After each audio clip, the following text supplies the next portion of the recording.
একই কাগজে ১ বছর পর আবারও স্বাক্ষর দিচ্ছে নীলাদ্রি।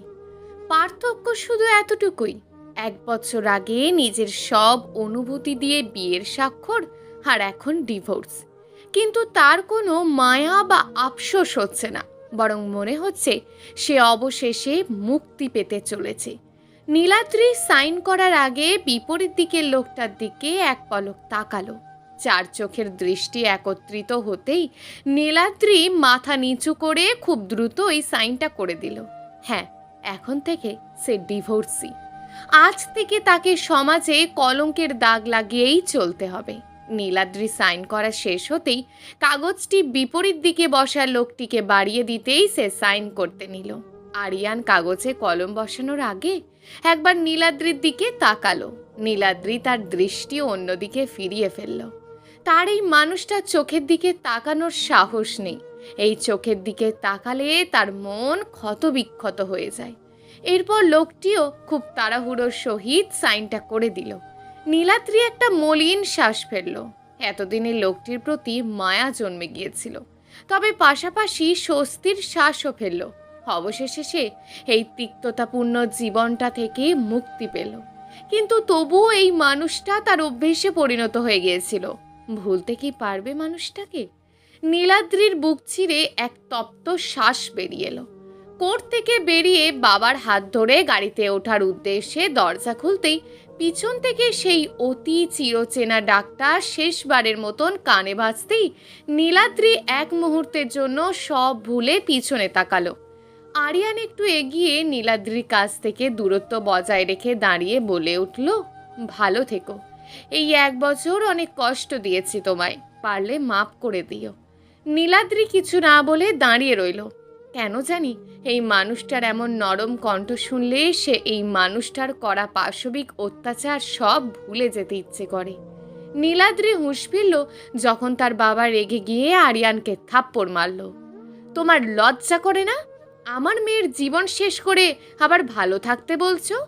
আমারই ভুল ছিল, বেশি ভালো মনে করে তোমার হাতে মেয়ে দিয়ে। আজ থেকে আমার মেয়ের সাথে তোমার সমস্ত সম্পর্ক শেষ। আমার মেয়ের আশেপাশেও যেন তোমাকে আর না দেখি, মনে থাকে যেন কথাটা। আরিয়ান নেহাল আহমেদের কথা শুনে আর কোনো জবাব দেওয়ার সাহস পেল না। নেহাল আহমেদ হন হন করে গাড়ির পাশে এসে দরজা খুলে নীলাদ্রির উদ্দেশ্যে বলল, যা মা, গাড়িতে ওঠ। নীলাদ্রি বিনা বাক্য ব্যয়ে গাড়িতে উঠে বসতেই অন্য পাশে তিনিও উঠে পড়ার পর গাড়ি ছেড়ে দিল। গাড়ি ছেড়ে দিয়ে কোর্টের গেট পেরিয়ে আসতেই নীলাদ্রির জানালা দিয়ে পার্কিং প্লেসে আরিয়ানের গাড়িটির দিকে তাকালো। আরিয়ান ড্রাইভিং সিটে বসে নীলাদ্রিদের গাড়িটির দিকে তাকিয়ে আছে। নীলাদ্রিদের গাড়ির গেট পেরিয়ে চলে আসতেই সে শেষবারের মতন পিছনের জানালা দিয়ে তাকিয়ে আরিয়ানকে দেখে নিল। আরিয়ানও ততক্ষণে গাড়ি ছেড়ে দিয়েছে। দুটো গাড়ি একে অপরের বিপরীত দিকে রাস্তা দিয়ে চলে যাচ্ছে। এই গাড়ির মতোই আজ থেকে নীলাদ্রি আর আরিয়ানের গন্তব্যও ভিন্ন। আর কোনো সম্পর্কের বাধা নেই। নীলাদ্রি পিছন ফিরে চোখ মুছে নিল। সে তো মানুষটাকে ভালোবাসতে চেয়েছিল, তবুও কেন মানুষটা তাকে আপন করে নিতে পারল না? হয়তো তারই নিয়তি খারাপ। নেহাল আহমেদ মেয়েকে এক হাতে জড়িয়ে ধরলেন। নীলাদ্রি বাবার বুকে গুটিসুটি মেরে বসে রইল। সে বুঝতে পারছে হয়তো বাবারও ভীষণ মন খারাপ, কারণ তিনিই যে জোর করে নীলাদ্রিকে বিয়ে দিয়েছিল নিজেরই বন্ধুর ছেলের সাথে। তখন সবেমাত্র উচ্চ মাধ্যমিক দিয়েছে নীলাদ্রি। তার ইচ্ছে সে অনেক পড়বে, একদিন বাবা মায়ের মুখ উজ্জ্বল করবে। কিন্তু বাবা তার এক বন্ধুকে কথা দিয়ে রেখেছিল যে তার একমাত্র মেয়েকে বন্ধুর ছেলের হাতে তুলে দেবে। নেহাল আহমেদের বন্ধুর হঠাৎ করে ক্যান্সার ধরা পড়ল।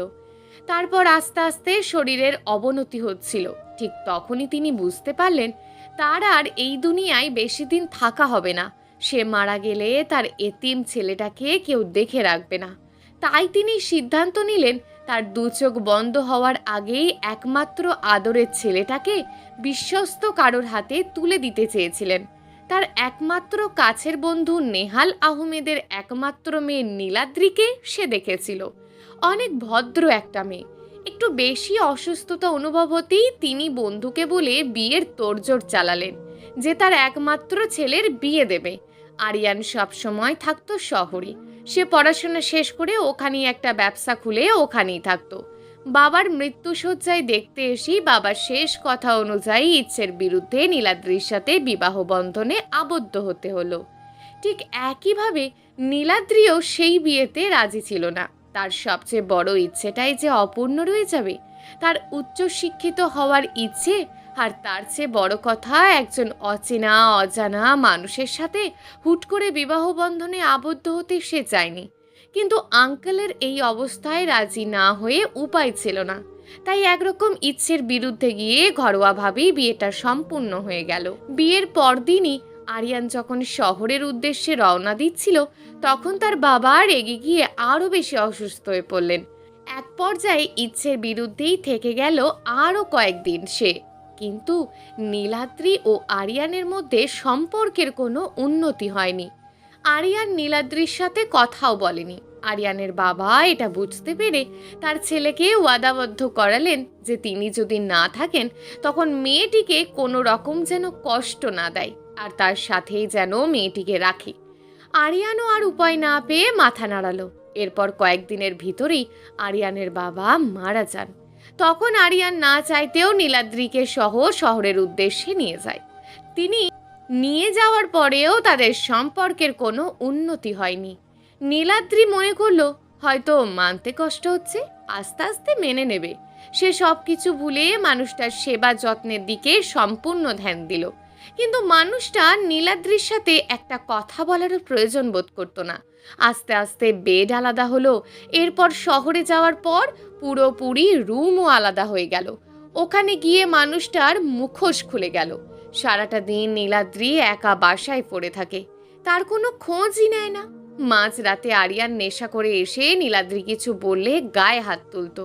নীলাদ্রির বিয়ে হয়েছে তাই ভালোবাসা দিয়ে মানুষটাকে আগলে রাখতে চেয়েছিল, কিন্তু না, তার ধারণা ভুল প্রমাণিত হলো। মানুষটা তাকে চাই না। যদি হুঁশে থাকে নীলাদ্রিকে দেখিয়ে দেখিয়ে অন্য একটি মেয়ের সাথে কথা বলতো। নীলাদ্রি সব চুপচাপ সহ্য করলেও এভাবে অন্য একটি মেয়ের সাথে কথা বলা দেখে আর চুপ থাকতে পারল না। সে রেগে গিয়ে একদিন মোবাইল নিয়ে ফেলায়। সেদিন রাতটা নীলাদ্রির জন্য কাল রাত মনে হচ্ছিল। এতদিন হুঁশে না থেকেই মারতো, সেদিন হুঁশে থেকেও বেধড়ক মেরেছে নীলাদ্রিকে। সকালে উঠেই সারা দেহ ব্যথায় ছটফট করে উঠল। রক্তাক্ত শরীর নিয়ে নীলাদ্রি সকাল সকাল উঠে যেতে হয়েছিল আরিয়ানের নাস্তার ব্যবস্থা করার জন্য। নীলাদ্রি তবুও টু শব্দটু না করে মানিয়ে নেওয়ার চেষ্টা চালিয়ে গিয়েছিল, কিন্তু শেষ পর্যন্ত সফল হয়নি। হঠাৎ কারোর অনবরত ডাকার ফলে নীলাদ্রির হুঁশ ফিরতেই দেখল বাবা তার পাশের দরজা খুলে দাঁড়িয়ে আছে। নীলাদ্রি আশেপাশে তাকিয়ে দেখতে পেল গাড়ি অনেক আগেই তাদের বাড়ির সামনে থেমে আছে। গাড়ি থেকে ব্যাগ আর জিনিসপত্র সব নামানো শেষ। নীলাদ্রি কাল বিলম্ব না করে গাড়ি থেকে নামতেই নেহাল আহমেদ বলে উঠল, আস্তে ধীরে নাম মা। নীলাদ্রি বাবার দিকে তাকিয়ে গাড়ি থেকে নেমে পড়ল। সে গাড়ি থেকে নেমে বাড়িটার দিকে তাকালো। কতদিন পর এই বাড়িটাতে এসেছে। শহরে যাওয়ার পর আরিয়ান আর নীলাদ্রিকে এই বাড়িতে আসতে দেয়নি। বাবা মায়ের জোড়াজুড়িতে একবার এসেছিল, আসলেও নিজে সহ এসে দিনের ভিতর রওনা দিয়েছিল আবার। নীলাদ্রি নিজের বাড়িটির দিকে তাকিয়ে প্রাণ ভরে নিঃশ্বাস নিল। বাসায় ঢুকতেই নীলাদ্রির মা মেয়েকে বুকে জড়িয়ে নিয়ে কেঁদে উঠল। ওনার কান্না দেখে নেহাল আহমেদ বিরক্তি সূচক শব্দ করে ধমকে উঠল, আহ রুবিনা, মেয়েটি সবেমাত্র ঘরে ঢুকলো আর তুমি তোমার প্যাঁচ প্যাঁচ শব্দ তুলে কেঁদেই যাচ্ছ। রুবিনার স্বামীর কথা শুনে তেলে বেগুনে জ্বলে উঠল। তুমি চুপ করো তো, তোমার কারণেই আজ আমার মেয়ের জীবনে কলঙ্কের দাগ লেগে গেল।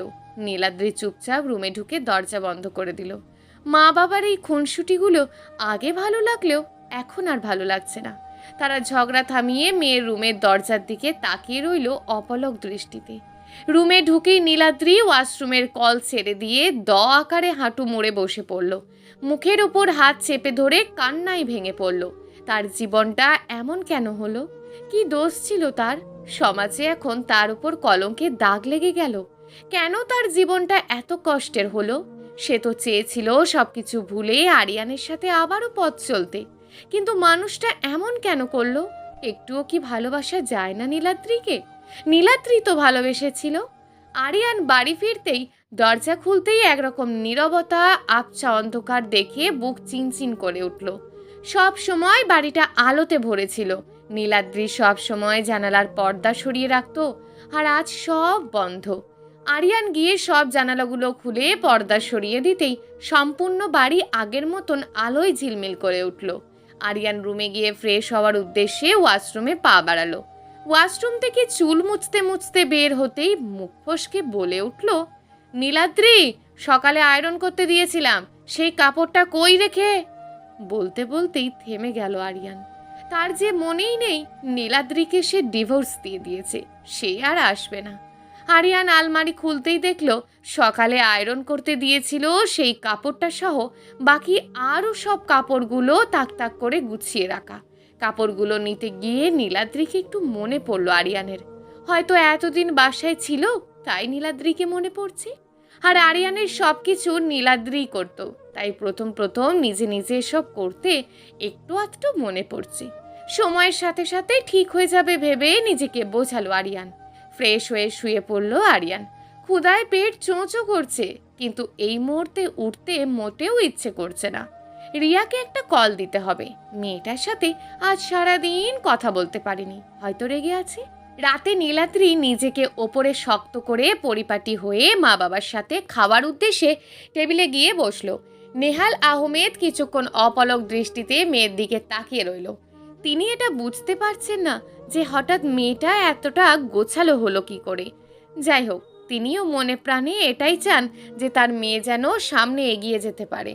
নেহাল আহমেদ তাড়াতাড়ি করে তার স্ত্রীর উদ্দেশ্যে হাঁক ছাড়ল, কই গো, খাবার আনো তাড়াতাড়ি, আমার মেয়ের জন্য তার পছন্দের খাবারটা তাড়াতাড়ি গরম করে আনো।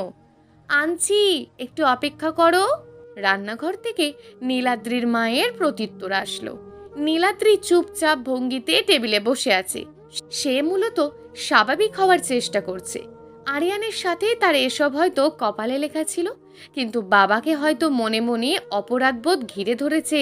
হাজার হলেও তিনি একজন বাবা হিসেবে মেয়ের ভালোই চাইবে, কিন্তু এটা হয়তো কপালের লিখন। তাই নীলাদ্রি যথেষ্ট পরিপাটি হয়ে থাকার চেষ্টা করছে, যাতে করে বাবা মা যেন কষ্ট না পায়। মা খাবার আনতেই তিনি আগে নীলাদ্রির প্লেটে খাবার তুলে দিল। আজ তিনি তার মেয়ের পছন্দের ইলিশ মাছ ভাজা করেছে। রুবিনা বেগম নীলাদ্রির প্লেটে খাবার তুলে দিয়ে মাছের কাঁটা বেছে দেওয়ার জন্য মেয়ের প্লেটে হাত রাখতেই নীলাদ্রি থামিয়ে দিল। থাক মা, এখন আমি মাছের কাঁটা বেছে খেতে পারি বলে নীলাদ্রি নিজে নিজে মাছের কাঁটা বাঁচতে লাগলো। মেয়ের কথা শুনে নেহাল আহমেদ আর রুবিনা একে অপরের দিকে চাওয়াচাই করলো। তাদের মনটা নিমেষের মধ্যে খারাপ হয়ে গেল। মেয়েটা আগে মাছ বেছে খেতে পারতো না, রুবিনা বেগমের মাছ বেছে দিতে হতো, তারপর নীলাদ্রি খেত।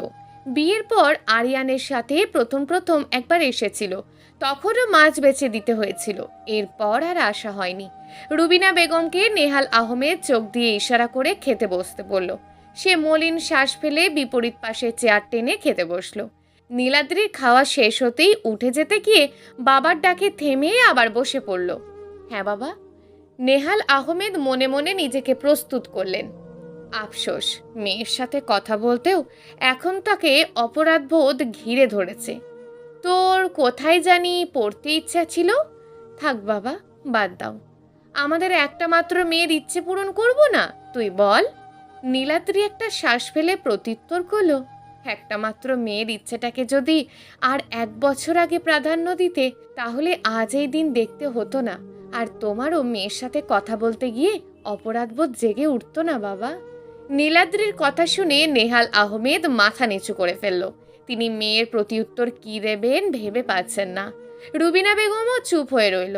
নীলাদ্রির হঠাৎ মনটা খারাপ হয়ে গেল। ভেবেছিল বাবা মায়ের সাথে খেতে বসে ওনাদের অপরাধবোধটা দূর করিয়ে দিয়ে বোঝাবেন যে এটা নীলাদ্রির নিয়তি ছিল, কিন্তু উল্টে তাদের মনটা আরও খারাপ করে দিল। কি দরকার ছিল এসব বলার? নীলাদ্রি কিছুক্ষণ চুপ থেকে এবার বলে উঠল, ক্যালিফোর্নিয়া। কিন্তু এখন আর যাব না বাবা, তুমি পারলে এখানেই আশেপাশে কোথাও ভর্তি করিয়ে দাও। নেহাল আহমেদ মাথা তুলে বললেন, আমাদের মাফ করে দিস মা, আমি বুঝতে পারিনি এর শেষ এতটা খারাপ হবে। ভেবেছিলাম আশাদের মতন তার ছেলেও ভালো হবে, আর ছেলে শিক্ষিত, তাই তোকে ভালো রাখবে। কিন্তু বুঝতে পারিনি আমরা চাই তুই এখানে না থেকে বাইরে গিয়ে পড়াশোনা করার ইচ্ছেটা তুই পূরণ কর। এসব আর বলো না বাবা, হয়তো আমার কপালে এটাই লেখা ছিল। তুমি আমাকে এই শহরের বাইরে কোথাও পড়াশোনা করার ব্যবস্থা করো, আমি হোস্টেলে থেকে পড়ব।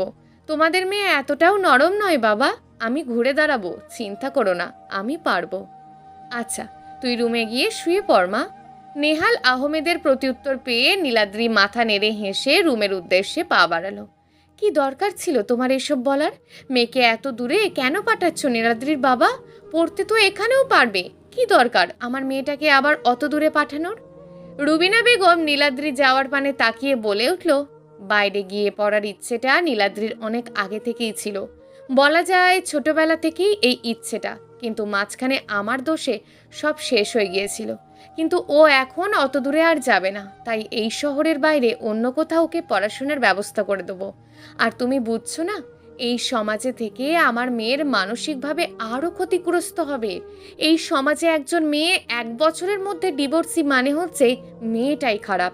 অথচ ছেলের হাজারো দোষ দেখা দিলেও কেউ এসব বলবে না, উল্টে মেয়েটা ভালো মতন চলতে গেলেই সবাই হেনস্থা করে। আমরা তো আর সব সময় ওর পাশে থাকতে পারবো না যে মানুষের জবাব দেব। আমি চাই না আমার মেয়ে ঘুরে দাঁড়াতে গিয়ে রাস্তাঘাটে এসব বাধা আমার মেয়েকে আটকাক। তাই সব ভেবে এই সিদ্ধান্ত নেওয়া আমার। নেহাল আহমেদের কথায় রুবিনা বেগম চুপ হয়ে মলিন শ্বাস ফেলল। হয়তো সেও বুঝতে পেরেছে। রুমে ঢুকেই নীলাদ্রি দরজা বন্ধ করে চুপচাপ ঘুমানোর চেষ্টা করলো। ঘুমাতে গেলেই সব কথা একসাথে মনে পড়ে। বড্ড অসহায় লাগে নিজেকে। ঘুমটাও তখন স্বার্থপর হয়ে ওঠে। পাশের ঘরে শব্দ যাওয়ার ভয়ে যখন বালিশে মুখ গুছে গোঙাতে থাকে, তখন বারবার করে মনে পড়ে সেই মানুষটার কথা, যাকে নিঃস্বার্থভাবে ভালোবেসে শুধুই অবহেলা আর অত্যাচার জুটেছে কপালে। আচ্ছা, কাউকে মনে প্রাণে ভালোবেসে আগলে রাখার চেষ্টা করা কি অপরাধ? রাতে গিয়ে ধরনীর বুকে সকাল নামে। নীলাদ্রি ঘুম থেকে উঠে ফ্রেশ হয়ে নেয়। ভোরের দিকে ঘুম আসাতে চোখগুলো লাল আকার ধারণ করেছি। নীলাদ্রি রুম থেকে বের হয়ে রান্নাঘরে গিয়ে কফি নিয়ে এসে ব্যালকনিতে দাঁড়ালো। ভোরের সতেজ বাতাস গায়ে লাগতেই এক অন্যরকম অনুভূতি হানা দিল। চোখ বন্ধ করে ভোরের স্নিগ্ধ হাওয়া অনুভব করলো। আজ প্রায় 1 বছর পর আবারও আগের মতন অনুভূতি আসছে। এই 1 বছরের মধ্যে একবারও তার এই প্রিয় সময়টা একান্তভাবে উপভোগ করতে পারেনি। রাতে আরিয়ান দেরি করে বাসায় ফিরতো, আর নীলাদ্রি আরিয়ানের জন্য খাবার নিয়ে অপেক্ষা করতে করতে ঘুমিয়ে পড়তো। ঘুমের মাঝেই কারোর থাপ্পড় খেয়ে উঠে বসতেই দেখতো আরিয়ান চক্ষু লাল করে দাঁড়িয়ে আছে। তাড়াহুড়ো করে উঠে আরিয়ানকে খাবার দিতেই সে খাবারও ভালো হয়নি বলে নীলাদ্রির মুখের ওপর ছুঁড়ে মারত। একবার জিজ্ঞাসাও করতো না নীলাদ্রি খেয়েছে কিনা। আরিয়ান সবসময় অকথ্য ভাষায় নীলাদ্রিকে গালি দিত। নীলাদ্রি সব চুপচাপ সয়ে যেত। সে ভাবতো বিয়ে তো মানুষের একবারই হয়, কষ্ট করে মানিয়ে নিয়ে মানুষটাকে ভালোবাসলে বোধহয় মানুষটাও নীলাদ্রিকে বুঝতে পারবে। কিন্তু নীলাদ্রির ধারণা ভুল। আর কয়েকদিন গেলে নীলাদ্রি বোধহয় মারাই যেত। নীলাদ্রি একটা দীর্ঘশ্বাস ফেলল। না চাইতেও সবসময় সেই স্মৃতিটা হানা দেয়। সে তাড়াতাড়ি চোখ মুছে নিল। আর ভাববে না এসব ভেবে ভেবে বাবা মাকে আর কষ্ট দিতে চায় না নীলাদ্রি। পূব আকাশে লাল আভা ছড়িয়ে সূর্য উদিত হচ্ছে। নীলাদ্রি মুগ্ধ চোখে সেদিকে তাকিয়ে রইল। স্মৃতি হাতড়িয়ে বুঝতে পারল শেষ কবে যে এই দৃশ্যটা দেখেছে তার মনে পড়ছে না। তাই বোধহয় আজ মনে হচ্ছে এই প্রথম সূর্য উদিত হওয়ার দৃশ্য দেখছে নীলাদ্রি। একটু বেলা গড়াতেই নীলাদ্রি রুম থেকে রান্নাঘরে গেল। আজ সে নাস্তা বানাবে। চটপট নিজের কাজে লেগে গেল সে। সবকিছু তৈরি করা শেষ হতেই সেগুলো খাবার টেবিলে এনে রাখলো। ততক্ষণে বাবা মা দুজনেই উঠে গিয়েছে। রুবিনা বেগম তাড়াহুড়ো করে রান্নাঘরে ঢুকতেই দেখতে পেল নীলাদ্রি প্লেট সাজিয়ে সেগুলো নিয়ে বের হচ্ছে। কিরে মা, প্রতিদিন তো তুমিই করো, আজ না হয় আমিই করলাম। রুবিনা বেগম মেয়ের দিকে তাকিয়ে রইল। যে মেয়েকে 1 বছর আগে হাজারো জোর করেও কোনোদিন সকালে ঘুম থেকে তুলতে পারতো না, সেই মেয়ে এখন ডাকার আগেই ভোরে ঘুম থেকে উঠে সংসারের নাস্তাপাতি বানিয়ে নিচ্ছে। মা, খেতে আসো। মেয়ের ডাকে রুবিনা বেগমের হুঁশ ফিরল। সে পিছন ফিরে তাকিয়ে দেখল নেহাল আহমেদও এসে বসেছে টেবিলে। তিনিও মেয়ের কাজ কারবার দেখে স্ত্রীর দিকে তাকালেন, এরপর একটা মলিন শ্বাস ফেলে খাওয়ার দিকে মনোযোগ দিলেন। খাওয়া শেষ হতেই নীলাদ্রি সব জিনিস রান্নাঘরে নিয়ে একা একা ধুয়ে মুছে গুছিয়ে রুমে এসে বসলো। সে নিজেকে যথাসম্ভব ব্যস্ত রাখার চেষ্টা করছে, তবুও সময়ে অসময়ে সব মনে পড়ে। আর মাত্র কয়েকদিন, এরপর হোস্টেল জীবন আর পড়াশোনা নিয়ে ব্যস্ত হয়ে পড়বে নীলাদ্রি। কেটে গেল আরও কয়েকদিন। এর মধ্যে নেহাল আহমেদ নীলাদ্রির ভর্তির জন্য সমস্ত ব্যবস্থা করে ফেলেছেন। নীলাদ্রিও বাবা মার কাছ থেকে বিদায় নিয়ে বেরিয়ে পড়ল। ডিভোর্সের পর নীলাদ্রি বাসা থেকে আর বের হয়নি। আজ হোস্টেল যাওয়ার পথে রাস্তাঘাটে সবাই নীলাদ্রিকে ভিন্ন নজরে দেখছে। সে সেটা ওদের দিকে নজর না দিয়ে বা না তাকিয়েই বুঝতে পেরেছে। চায়ের দোকানের পাশ দিয়ে যাওয়ার সময় এক মধ্যবয়স্ক মহিলা আর একজনের সাথে রাস্তায় দাঁড়িয়ে কথা বলছিল। তিনি নীলাদ্রির দিকে আর চোখে তাকিয়ে নেহাল আহমেদকে উদ্দেশ্য করেই বলে উঠল, কি গো ভাই সাহেব, শুনলাম তোমার মেয়েকে নাকি ডিভোর্স দিয়ে দিয়েছে। মেয়েটাকে তো আগে দেখে ভদ্র মনে হতো। বলতেই দোকানের মানুষগুলোর দৃষ্টি নীলাদ্রির ওপর পড়ল। নেহাল আহমেদ জবাব দেওয়ার জন্য মুখ খুলতেই মহিলাটি আবারও বলে উঠল, বলছি কি, আমার কাছে একটা সম্বন্ধ আছে। এই ধরো একটু বয়স হয়েছে আর কি, কিন্তু তোমার মেয়েকে সুখে রাখবে। মেলা টাকা পয়সা আছে, ছেলে মেয়ে সব বিদেশে সেটেল। তোমার মেয়ে রাজরানীর মতন থাকবে, সুখে থাকবে। বলতেই চায়ের দোকানে বসা অন্যরা সহ হাসাহাসি করতে লাগলো। নীলাদ্রি রাগে অপমানে মাথা নিচু করে ফেলল। নেহাল আহমেদ মেয়ের দিকে একবার তাকিয়ে রেগে কিছু বলার উদ্দেশ্যে পা বাড়াতে যেতেই নীলাদ্রি বাবার হাত ধরে ইশারা দিয়ে অনুনয় করল কিছু না বলার জন্য। নেহাল আহমেদ মেয়ের চোখের দিকে তাকিয়ে রাগটা কোনো মতে হজম করে নিলেন, কিন্তু ভিতরে ভিতরে তার রক্তক্ষরণ হচ্ছে। নীলাদ্রি মাথা উঁচু করে মহিলাটির উদ্দেশ্যে সেখানে পা বাড়ালো। আন্টি, শুনেছি আপনারও তো একটা মেয়ে আছে। যদি আজ আমার জায়গায় আপনার মেয়েটা থাকতো। বলা তো যায় না কার কপালে কি লেখা আছে। আজ থেকে 1 বছর আগে এই দিনে আমি অবিবাহিত ছিলাম, ঠিক আপনার মেয়েরই মতোই চলতাম ফিরতাম। কিন্তু দেখুন 1 বছর পর কি নিয়তি। হতেও তো পারে আপনার মেয়েরও আগামী বছর এই দিনই দেখতে হবে। তখন এই আপনার মতন আপনার মেয়েকে যদি কেউ এমন প্রস্তাব দেয়, তখন কেমন লাগবে আপনার? বলতেই মহিলাটির চেহারা ভীতিগ্রস্ত হয়ে গেল। নীলাদ্রি মহিলাটির এমন ঘন মেঘের চেহারা দেখে তাচ্ছিল্য হাসল। এই না না, ভয় পাবেন না আন্টি, আমি শুধুমাত্র আপনাকে একটা উদাহরণ দিয়ে বুঝিয়েছি, যাতে আপনার মনে একটু হলেও অনুশোচনা আসে। ভাবেন আপনার কথায় আমার বাবার কেমন লাগলো। আর জানেন আন্টি, আমি মোটেও ভেঙে পড়িনি, কিন্তু সমাজে চলতে ফিরতে গিয়ে আপনাদের মতন মানুষের কথা শুনে একটা মেয়ে ভেঙে পড়তে বাধ্য। আপনারা জানেন না, শুধুমাত্র আপনাদের কারণে একটা মেয়ে হতাশার কোন পর্যায়ে চলে যেতে পারে। আন্টি, এমন কিছু করবেন না যাতে পরে আফসোস করতে হয়। মহিলাটি মাথা নিচু করে ফেলল। এরপর মাথা উঁচিয়ে কিছু বলার উদ্দেশ্যে মুখ খুলতেই নীলাদ্রির বাবার হাত ধরে বলে উঠল, আপনাদের কথার কারণেই আজ আমি পড়াশোনার জন্য দূরে যাচ্ছি। কাউকে কোনো কথা বলতে গিয়ে সেই জায়গায় আগে একবার আপনাকে বসিয়ে দেখবেন, তারপর অন্যকে বলতে আসিয়েন। আন্টি, আপনাদের সবারই সন্তান আছে, ভালো থাকবেন, আজ আসি। বলেই চলে আসলো নীলাদ্রি। নেহাল আহমেদ মেয়ের দিকে এক দৃষ্টিতে তাকিয়ে রইলেন। দোকানের মানুষগুলোরও আর কিছু বলার সাহস হলো না। কেউ কেউ মাথা নিচু করে ফেললো। হয়তো নীলাদ্রির কথাগুলো মনোযোগ দিয়ে বুঝতে পেরেছে। ভর্তির সবকিছু ঠিকঠাক করার পর নেহাল আহমেদ মেয়েকে এক গাদা আদেশ দিয়ে হোস্টেলে তুলে দিলেন নীলাদ্রিকে।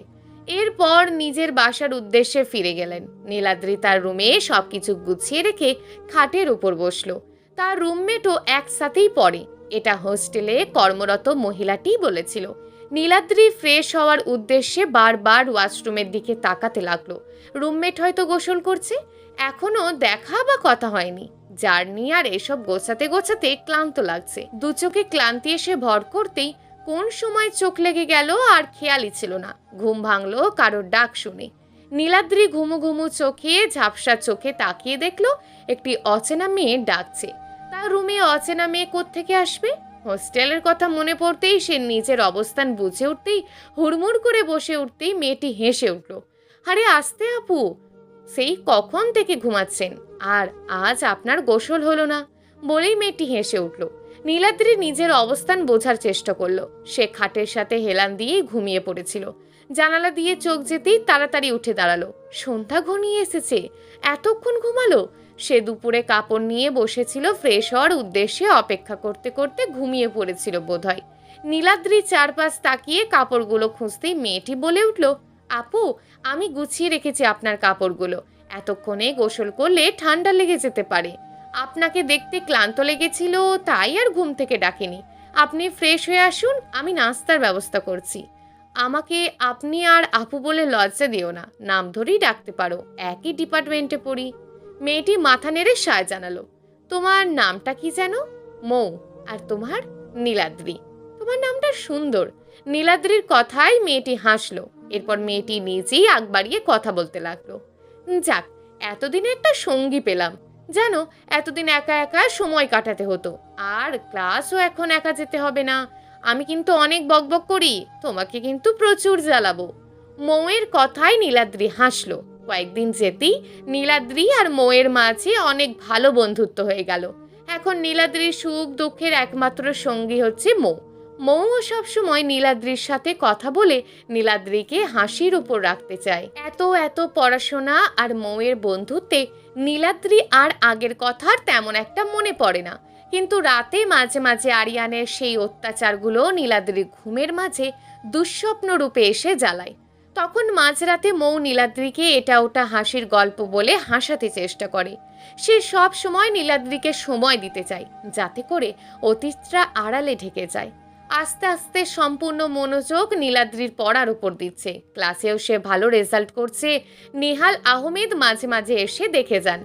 রুবিনা বেগম সব সময় স্বামীকে জোর করেন মেয়েকে যাতে এবার বাড়ি নিয়ে যায়। কিন্তু নীলাদ্রির এক কথা, সে আগে ভালো মতো পড়া শেষ করুক, তারপর বাড়ি যাবে। রুবিনা বেগমকে নেহাল আহমেদ আশ্বস্ত করলেন, সমাজের দিকটা ভেবেই মেয়ে এখন বাড়ি ফিরছে না। রুবিনা বেগমও আর জোর করেন না এখন।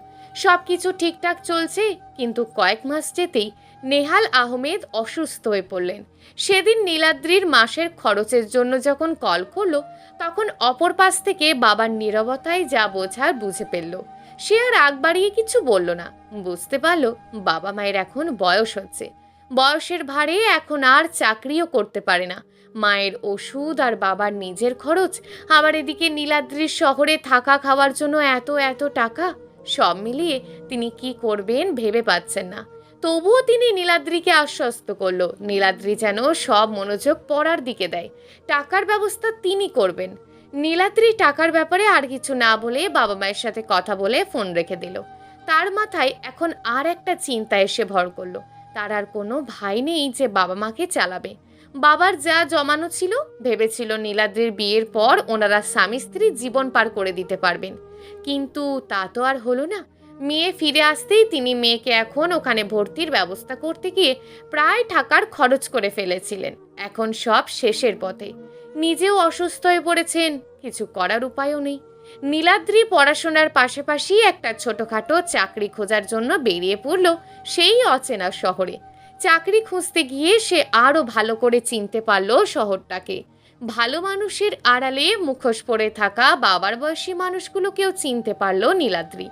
চাকরির বড়ই কদর। নীলাদ্রি প্রয়োজনে পড়ে চাকরির উদ্দেশ্যে রাস্তায় নেমে বুঝতে পারল এই শহরের হাজার হাজার শিক্ষিত যুবক বেকার ঘুরছে একটা চাকরির আশায়। নীলাদ্রি এসব দেখে ব্যর্থ হলো। সে তো এদের তুলনায় কিছুই না। মাত্রই অনার্স প্রথম বর্ষ শেষ হলো তার উপর কেউ চাকরি দিতে চাইলেও সুযোগ খোঁজে। নীলাদ্রি সারাদিন এখানে ওখানে চাকরি খুঁজে ক্লান্ত হয়ে দিন শেষে হোস্টেলে ফিরত। ক্লান্তিতে দু চোখ বুজে আসতেই শুয়ে পড়তে গিয়ে বাবা মায়ের প্রতিচ্ছবি চোখের সামনে ভেসে উঠতেই ধপ করে চোখ খুলে উঠে বসে। তার যে এত তাড়াতাড়ি আশা ছেড়ে দিলে চলবে না।